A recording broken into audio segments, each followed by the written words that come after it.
Good evening friend. आज मैं आप लोग से एक बहुत इंपॉर्टेंट टॉपिक पर डिस्कस करने वाला हूं कि कैसे हम लोग लीड जनरेशन कर सकते हैं। एक लीड जनरेशन करने से पहले हम लोगों को एक प्रॉपर इकोसिस्टम क्रिएट करना पड़ता है।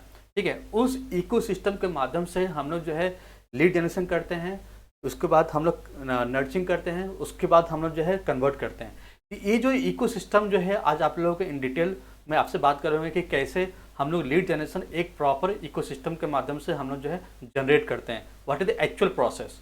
ठीक है, जो एजेंसी जो है समझ को जो है आगे काम करती है। ठीक है, जैसे कि आपको मैं स्क्रीन शेयर के माध्यम से समझाने की कोशिश करता हूँ मैं आपको। जैसे कि आपको स्क्रीन शेयर के माध्यम से आप लोग समझाने की कोशिश कर रहा हूँ कि एक्चुअल एक लीड जनरेशन करने के लिए एक प्रॉपर इकोसिस्टम कैसे क्रिएट कर सकते हैं। ठीक है, लीड जनरेशन किसी भी हम प्रोडक्ट करते हैं वो कन्वर्ट इनटू मनी।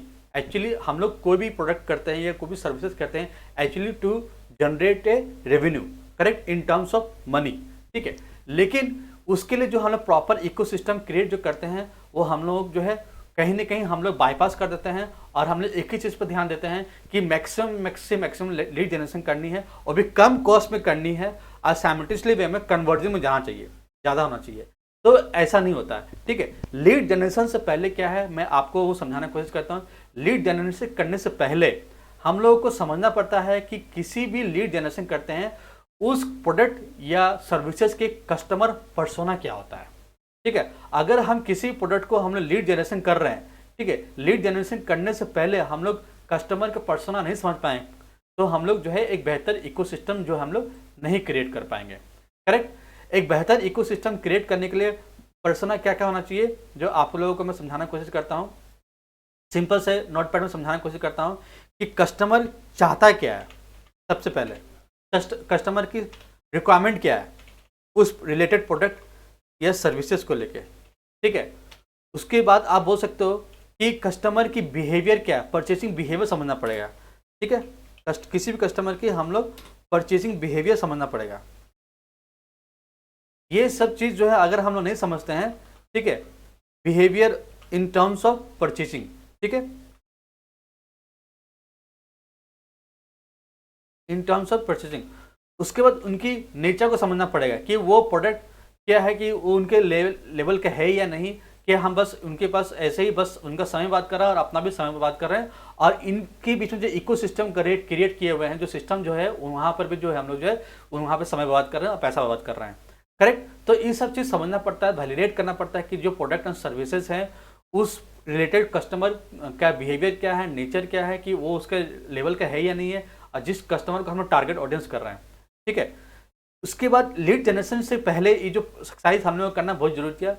अगर लीड जनरेशन हो जाता है तो ठीक है, किसी भी प्रोसेस को हम लोग मान लीजिए कि हमने लीड जनरेट किया, ठीक है, उसको नर्चरिंग किया, फिर क्या मतलब उसके बाद कन्वर्ट किया।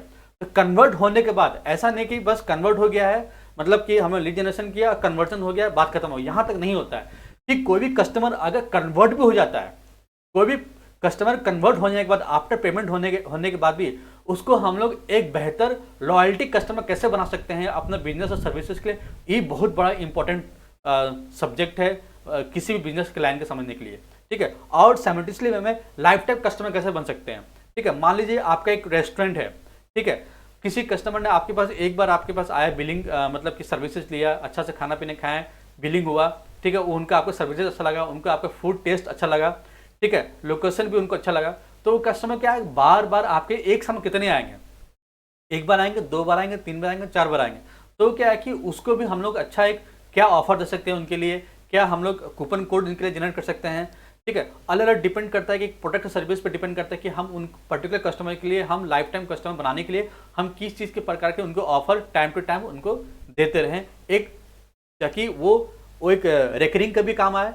ठीक है, और एक प्रॉपर इकोसिस्टम में वो अच्छा खासा वो बिल्डअप भी हो एक बिजनेस के लिए, रेवेन्यू जनरेट करने के लिए।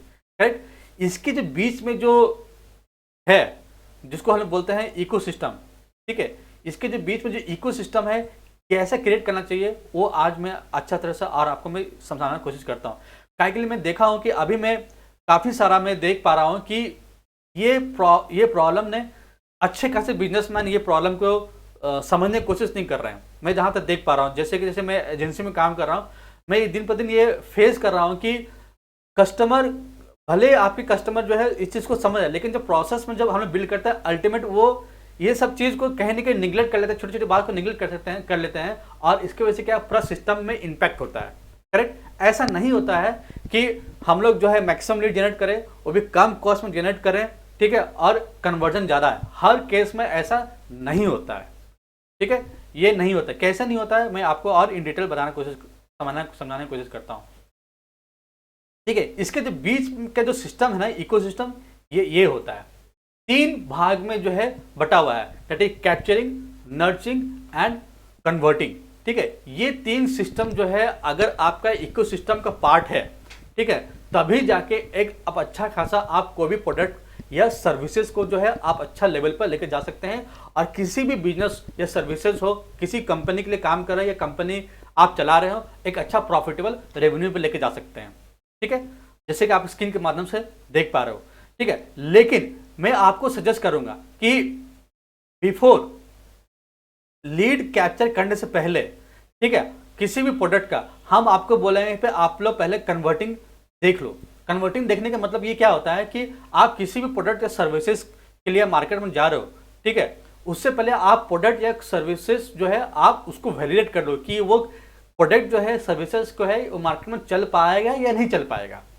करेक्ट। फॉर एन एग्जाम्पल, एक एग्जाम्पल बता रहा हूँ कि कोई परफेक्ट प्रोडक्ट या सर्विसेज है, उसकी डिमांड तो मार्केट में बढ़ाना पहले से बहुत जरूरत है। कैसे मैं बता रहा हूँ, फॉर एग्जाम्पल आपको एक एग्जाम्पल तौर पर बता रहा हूँ कि मान लीजिए कि आप कोई किसी प्रकार के आप एक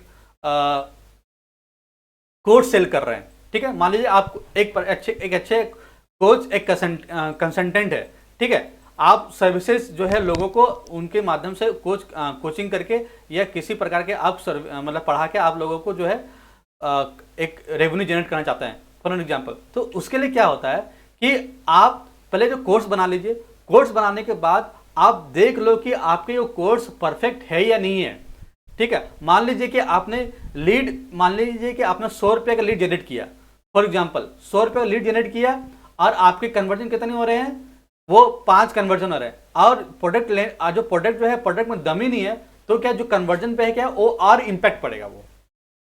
करेक्ट, ठीक है। आप इसलिए आपको जो है प्रोडक्ट जो है काफी अच्छा होना चाहिए, काफी बेहतर होना चाहिए कि मार्केट में और भी कॉम्पिटिटर है उनको भी एनालिसिस करते हुए आप किसी प्रोडक्ट या सर्विसेज को लॉन्च करें। ऐसा नहीं कि आपने सिस्टम को या प्रोडक्ट को वैलिडेट नहीं किया, डायरेक्ट आप लीड कैप्चर में उतर गए, लीड कैप्चर करना शुरू किए, लीड तो आ रही है आपके पास, लेकिन आपके पास कोई नर्चिंग करने का कोई सिस्टम नहीं है, ठीक है। डायरेक्ट आप कन्वर्टिंग कर रहे हो, ठीक है। तो इससे क्या होगा कि आपका वो पर्टिकुलर ऑर्गेनाइजेशन पर 110% इम्पैक्ट पड़ेगा, 110% इम्पैक्ट पड़ेगा वो, ठीक है। क्यों, आपको इन डिटेल बताता हूँ। कोई भी एक अच्छा डिजिटल मार्केटर है, कोई भी अच्छा एजेंसी, वो भी किसी भी प्रकार का जब लीड कैप्चर करता है तो वो एक शब्द पर बात नहीं करेगा, सिर्फ फेसबुक पर बात नहीं करेगा कि मैं आपको फेसबुक करके जो है आपको फेसबुक पर एडवर्टाइजमेंट चला करके जो है एक अच्छा खासा आपको रेवेन्यू देने वाला हूँ। ऐसा नहीं होता। वो जो भी बात करेगा वो पूरा इकोसिस्टम बात करेगा, ठीक है। आपका ये product and services for example है, मान लीजिए कि कोई आपका रियल एस्टेट का कोई आपका प्रोजेक्ट है, कोई रियल एस्टेट का मतलब कि लीड जनरेशन करना चाहता है। ऐसा नहीं कि सिर्फ फेसबुक एडवर्टाइजमेंट से उनका काम होने वाला है, उनको गूगल पे भी काम करना पड़ेगा, एक प्रॉपर लैंडिंग पेज बनाना पड़ेगा, ठीक है। एक अच्छा फॉर्म जो है क्वालिफाइड क्वेश्चंस आंसर्स पूछे जाएंगे रिलेवेंट कस्टमर से, और लीड मैग्नेट का प्रोसेस भी देखना पड़ेगा, तब जाके। और साइमल्टेनियसली में कोई ऑर्गेनिक मेथड है तो ऑर्गेनिक मेथड को भी हम लोग को जो है अपनाना पड़ेगा, ठीक है।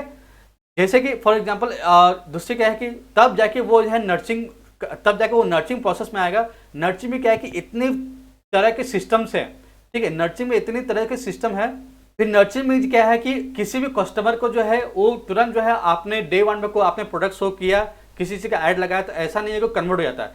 हो सकता है कि वो पर्टिकुलर कस्टमर जो है आपके 10 दिन बाद ले, 1 महीना बाद ले, 2 महीना बाद ले, तो वो क्या है, नर्चिंग का प्रोसेस है, ठीक है। वो क्या है, नर्चिंग का एक प्रोसेस है, ठीक है। वो बंदा जो है वो तुरंत प्रोडक्ट नहीं लिया, उसको आप क्या करेंगे, थ्रू ए CRM के माध्यम से, थ्रू ऑटोमेशन माध्यम से एक प्रॉपर ऑफर बिल्ड करेंगे, ठीक है। तब जाके वो कस्टमर जो है कन्वर्ट होगा, तब जाके उसको आप उसके एक लॉयल्टी कस्टमर बना सकते हैं। डायरेक्ट ऐसा नहीं होता है कि डायरेक्ट आपने कोई 1000 लीड कन्वर्ट किए और 1000 में से जो है तुरंत जो है आपके 1000 कन्वर्जन हो गया, ऐसा नहीं होता है, ठीक है। और साइमल्टेनियसली वे में जो है अगर आप किसी भी लीड जनरेशन कर रहे हैं, किसी भी प्रोजेक्ट में कर रहे हैं, किसी भी इंडस्ट्री के नीज पे कर रहे हैं, वो डिपेंड करता है कि वो नीड्स या वो प्रोडक्ट या सर्विसेज जो है एक्चुअली चलाना किस में है। ठीक है, मान लीजिए कि ऐसा मैं प्रोडक्ट मैं तैयार कर रहा हूं कि उनकी जो रिक्वायरमेंट जो है फेसबुक ऐड में, गूगल ऐड में नहीं हो सकती है, या उनकी जो रिक्वायरमेंट हो सकता है कि फेसबुक गूगल ऐड मतलब फेसबुक में है लेकिन गूगल में नहीं हो सकता, ये भी है। तो प्रॉपर स्टडी करना पड़ता है कि प्रॉपर इकोसिस्टम क्रिएट करना पड़ता है कि वो पर्टिकुलर सर्विसेज जो है कि कौन कौन से उसमें एक्चुअली एलिमेंट्स लगेंगे जो लीड कैप्चर होने में काम आएगा। करेक्ट, एक प्रॉपर लैंडिंग पेज बनाने से, हर एक प्रोडक्ट का प्रॉपर लैंडिंग पेज बनाने से काम नहीं हो पाता है। ऐसा नहीं कि एक प्रॉपर लैंडिंग पेज बना दिया, लैंडिंग पेज तो आप किसी भी डेवलपर को, वर्डप्रेस डेवलपर को या किसी भी जो है सिस्टम जो है, जो प्रीपेड टेम्पलेट्स आते हैं लैंडिंग पेज बनाने के लिए, जैसे कि सिस्टम आई हो गया, स्विक्स पेज हो गया, तो ये सब जो पेज जो हैं वहाँ पर तो लैंडिंग पेज तो बन जाएगा, लेकिन पता लगा कि वो पर्टिकुलर प्रोडक्ट के लिए जो है लैंडिंग पेज ना जरूरत है कि हम लोग एक लीड मैग्नेट की जरूरत है। लीड मैग्नेट भी अलग अलग होता है।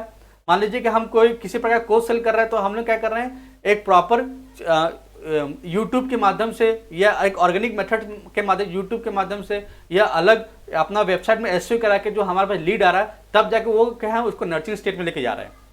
करेक्ट, तो ये सब जो है पूरा फैक्टर डिपेंड करता है कि हम लोग कैप्चर किसी भी प्रोडक्ट या किसी भी सर्विसेज के लिए हम लोग डिपेंड करता है कि उस पर रिक्वायरमेंट क्या है, वो रिक्वायरमेंट हम लोगों को समझना पड़ेगा। करेक्ट, वो समझने के बाद क्या है कि उसके बीच में क्या है कि एक नर्चरिंग प्रोसेस आता है। ठीक है, ऐसा नहीं कि वो डायरेक्ट कन्वर्ट होता है। नर्चरिंग प्रोसेस में क्या होता है कि वो जो लीड जो आपके पास, हमारे पास जो आए हैं, करेक्ट, वो एक प्रॉपर सीआरएम के माध्यम से होकर आना पड़ता है। मान लीजिए कि फॉर एन एग्जाम्पल, मान लीजिए कि एक सीआरएम का इस्तेमाल क्यों हम बता रहा हूँ, सीआरएम आजकल हर इंडस्ट्री में अलग अलग सीआरएम आ रहा है। ठीक है, मान लीजिए कि आपने हॉस्पिटल इंडस्ट्री के काम करते हैं तो हॉस्पिटल का अलग से सीआरएम टेम्पलेट बन के आती है। बहुत से कंपनी है जो बना सीआरएम बन के आती है। फॉर एग्जांपल, आपने टूर एंड ट्रेवल के, आपकी कोई बिजनेस है, टूर एंड ट्रेवल रिलेटेड जो है सीआरएम बन के आती है। हॉस्पिटैलिटी इंडस्ट्रीज है तो हॉस्पिटैलिटी के लिए अलग से आती है। करेक्ट, फॉर एग्जाम्पल आप कोई रियल एस्टेट में काम करते हैं, रियल एस्टेट के हिसाब से सीआरएम बन के आती है। या आप सीआरएम को नहीं इस्तेमाल कर सकते हैं तो डायरेक्ट आप क्या कर सकते हैं, उनको एक एक्सेल के माध्यम से, प्रॉपर एक्सेल को वैलिडेट करके वहां से भी आप चीजों को जो है ऑटोमेट करने की कोशिश कर सकते हैं। फिर ऑटोमेशन प्रोसेस है। ठीक है, व्हाट्सएप ऑटोमेशन जैसे एक टूल है, वो भी एक नर्चरिंग का ही पार्ट आती है लीड जनरेशन करने के लिए भी। करेक्ट, ठीक है, हम लोग क्या ऑफर दे रहे हैं, दैट इज मोर इंपॉर्टेंट। हम लोग कोई प्रोडक्ट को हम लोग एडवर्टाइज कर रहे हैं लेकिन हम प्रॉपर ऑफर नहीं बिल्ड कर रहे हैं टाइम टू टाइम, तो वो सेल्स में कन्वर्ट होने के चांसेस बहुत कम हो जाती है। इतना ज़्यादा अच्छा ऑफर रहेंगे तो कन्वर्जन होने के चांसेस भी ऐसा है। ऐसा नहीं कि कभी कोई बार ऑफर क्या है ना, ऑफर एक आर्ट एंड साइंस है किसी भी प्रोडक्ट का। ठीक है, अब ऐसा ऑफर नहीं निकाले कि हम लोग ऑफर तो दे दिए, बिक्री भी बहुत हो गया लेकिन कंपनी घाटे में चला गई। ऐसा भी ऑफर बनाया क्या करने का, ऑफर ऐसा बनाना क्या है कि एक लॉजिस्टिक मतलब सॉरी एक लॉजिकल क्रॉनिकल ऑर्डर होना चाहिए कि जितनी अच्छे ऑफर आएंगे उतनी ज़्यादा कंपनी की जो है ग्रोथ बढ़ेगा। करेक्ट, ठीक है, तो ऑफर हम लोग समझना पड़ेगा कि ढंग क्या ऑफर आना चाहिए, किस प्रकार का ऑफर हम लोग को बिल्डअप करना चाहिए ताकि वो साइमल्टेनियसली वे में कन्वर्ट करे। उसके बीच में एक आईवीआर सिस्टम है। आपने देखे होंगे कि किसी भी सिस्टम, आपने किसी प्रकार के आपने कोई प्रोडक्ट या सर्विसेज लिए होंगे तो time to time, for example एक रिचार्ज की बात करता है मोबाइल में, जैसे कि हम लोग किसी प्रकार के किसी ऑपरेटर का सर्विस लेते हैं, जियो का या एयरटेल का, तो क्या होता है कि उसमें कितनी बार आता है ना कि जब रिचार्ज खत्म होता है आपका सिस्टम से ही ऑटोमेटिकली फोन आता है, रेडीमेड कॉल आते हो, आईवीआर कॉल आता है कि आपका ये रिचार्ज खत्म हो गया, आप इसको रिचार्ज कर लीजिए। Correct, that is a part of A nurturing process. ठीक है, तो सेल्स टीम भी बहुत बड़ा रोल करता है किसी चीज को, प्रोडक्ट एंड सर्विस। ऐसा नहीं कि हम लोग सिर्फ लीड कैप्चर कर लिए, प्रॉपर पता लगा कि आपके जो सेल्स टीम का जो इकोसिस्टम है वही बहुत बड़ा है। करेक्ट, आपने एक अच्छा प्रोडक्ट बना रही है, लीड भी कैप्चर हो रहा है, लेकिन सेल्स टीम जो है लोगों को सही तरह से एडुकेट नहीं कर पा रहे हैं आपका प्रोडक्ट या सर्विसेज को लेकर के। ठीक है, वहां पे भी देखना पड़ता है। ठीक, इसके लिए बहुत सारा सॉफ्टवेयर हैं जो सेल्स टीम को ट्रैक करने के लिए, आजकल मार्केट में बहुत अच्छे से सॉफ्टवेयर्स हैं जो सेल्स टीम को ट्रैक कर सकता है, उनके पिच को ट्रैक कर सकता है, उनके जो कस्टमर के साथ उनका कैसा उनके साथ रिलेशनशिप बिल्ड कर रहे हैं वो भी बहुत मैटर करता है। ये बहुत बड़ा चैनल सिस्टम है जो सेल्स प्रोसेस का, ये भी समझना पड़ता है। ये भी this is very important section, इसको भी हम लोग को निगलेक्ट नहीं कर सकते। फिर उसका life time customer, after convert होने से के बाद वो प्रोडक्ट सर्विसेज आप उसके बाद क्या ऑफर देना चाह रहे हैं। मान लीजिए कोई प्रोडक्ट आपने किसी कस्टमर को बेच भी दिए हैं, ठीक है, उसका L1 स्टेज क्या है, L2 स्टेज क्या है, L3 स्टेज क्या है। ठीक है, मान लिया आपने एक छोटा सा लो टिकट प्रोडक्ट सेल किए, फॉर एग्जांपल 1000 को प्रोडक्ट 1000 कोर्स आपने सेल किए, फिर उसको और अच्छा वैल्यू प्रोवाइड करने के लिए आप 1000 से लेकर 10,000 प्रोडक्ट कैसे सेल करेंगे, फिर 10,000 से लेकर 1 लाख का प्रोडक्ट कैसे सेल करेंगे। तो ये ताकि वो आपके कस्टमर जो है टाइम टू टाइम जो है आपका प्रोडक्ट भी परचेस करते रहे, आपसे वो ट्रस्ट भी बिल्ड हो जाए और आपकी जो है एक अच्छा लाइफ टाइम कस्टमर भी जो है बरकरार है, ताकि आपका प्रोडक्ट डिमांड और सप्लाई को भी वो मेंटेन कर पाए। ठीक है, तब जाके जो है ये कन्वर्जन का जो खेल है, ये जो है खेल अच्छा से चल पाता है, एक अच्छा इकोसिस्टम के माध्यम से ही कन्वर्ट हो पाता है। वरना आप सोचे हैं कि नहीं, ये सिस्टम को हमें बाईपास करके, ठीक है, नर्चरिंग को स्टेज को बाईपास करके हम डायरेक्ट कैप्चर करेंगे और कन्वर्ट करेंगे, तो ऐसा नहीं होता है। ठीक है, जैसे कि आपको दिखा रहे हैं, ये प्रॉपर सिस्टम को बिल्ड करना पड़ता है, इसमें टाइम भी लगता है, समय भी लगता है, लेकिन एक बार आपका इकोसिस्टम बिल्ड हो जाएगा, एक अच्छा प्रोसेस बिल्ड हो जाएगा, तब आप किसी भी बिजनेस को, किसी भी सेगमेंट को एक अच्छा तरह से लेके जा सकते हैं। करेक्ट हो अच्छा, आशा करता हूँ कि आपको ये पीपीटी के माध्यम से समझाने की कोशिश किया हूँ सर, आप लोग समझ पाए होंगे।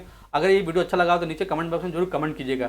ठीक है, और अगर आपको और बेहतर तरह से सर्विसेज एंड प्रोडक्ट सर्विसेज के बारे में समझना है तो नीचे कैलेंडर की लिंक दिया हुआ है, आप उसमें बुक कर दीजिएगा। We can beat a 1-to-1 session, तो आपको समझा सकता हूँ कि और अपने बिजनेस या सर्विसेज को और अच्छे तरह से आप कौन सा इकोसिस्टम क्रिएट कर सकते हैं जो आपका प्रोडक्ट एंड सर्विसेज को बढ़ाने में, रेवेन्यू जनरेट करने में काम आएगा। ठीक है, थैंक यू।